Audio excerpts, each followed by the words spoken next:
There is a peculiar kind of chaos that unfolds when two deeply fractured minds collide. Not the chaos of storms or earthquakes, but a quieter, more psychological destruction, one that happens behind locked doors and smiling faces. It is the clash between the sociopath and the narcissist, a collision of two empty temples pretending to be gods. And when we observe this collision through the lens of inner discipline, through the eyes of those who strive for control over their own emotions, we witness something revealing, not about them, but about us, about what we must never become. The sociopath, the architect of emptiness. A sociopath operates like a cold wind, invisible, unmoved, untouched. Their world is built without empathy, without remorse, without true human connection. They study others not through compassion, but through advantage. Stoic researcher Donald Robertson once wrote that the absence of emotional anchoring creates a mind unrestrained by conscience, open to any action that serves its desire. This is the sociopath's internal environment. Pure strategy, no soul. The narcissist, the worshipper of their own reflection. The narcissist, on the other hand, is a storm of insecurity disguised as thunder. They don't simply want admiration. They need it to breathe. Seneca once said, "No man is more unhappy than he who never faces adversity, for he is not permitted to prove himself." But the narcissist has never proved anything. They borrow confidence like a costume. They survive off external validation like a parasite drinks blood. Where the sociopath is empty, the narcissist is hollow. Where the sociopath feels nothing, the narcissist feels too much, but only for themselves. The collision, a battle of shadows and masks. So what happens when these two meet? A sociopath sees a tool. A narcissist sees an audience. The sociopath pretends to admire the narcissist because it gives them access. The narcissist proudly believes the admiration is real because illusion is sweeter than truth. It becomes a relationship of masks praising masks, an alliance of brokenness feeding brokenness. But soon the balance shifts.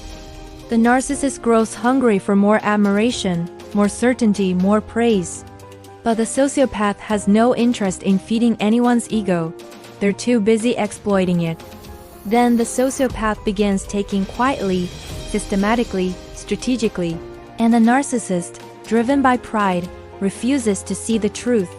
Epictetus warned us, when a man clings to illusions, he becomes the slave of anyone who knows how to manipulate them. And this is the tragic beauty of their collision. The narcissist tries to dominate. The sociopath lets them believe they have until the sociopath no longer needs them. Then the relationship ends the way all imbalanced relationships do, with the one who lacks empathy walking away without looking back, and the one who lives for admiration collapsing without it, the Stoic lesson hidden in their war. Why does this matter to us? Because when we watch them collide, we see a dark mirror. We see what happens when emotion runs unchecked and character is abandoned. We see what life looks like when ego rules the mind or empathy dies in the soul. We see the fate of those who never learn to discipline their inner world. Marcus Aurelius taught us that the soul becomes dyed with the color of its thoughts.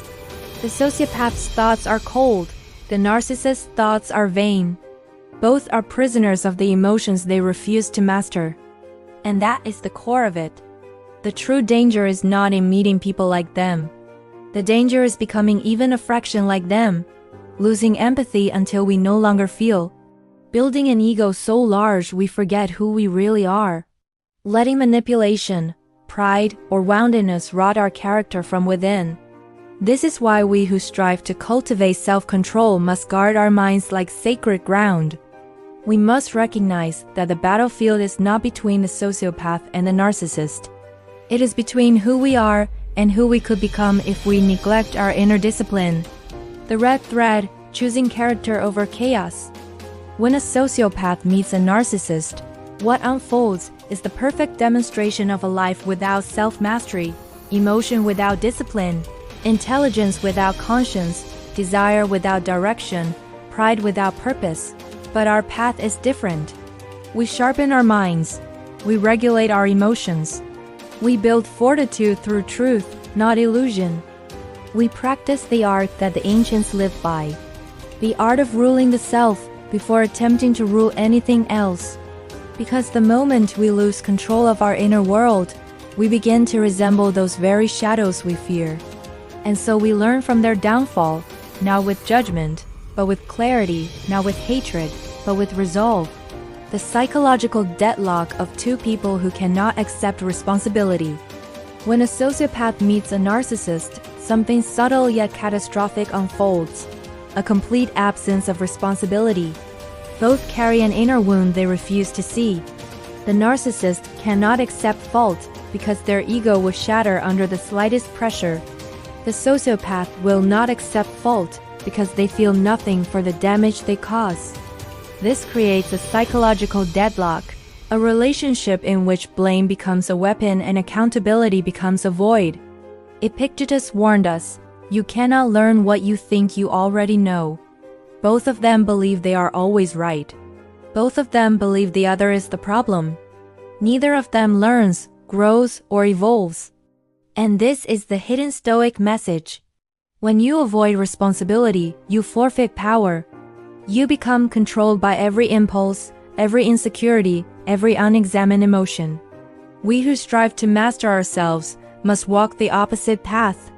We must confront our flaws, sharpen our discipline, and rise above the ego that blinds weaker minds. Because when responsibility is abandoned, chaos begins. And when responsibility is embraced, inner freedom is born. Get exclusive content and deeper insights. Join our membership today, link in the description.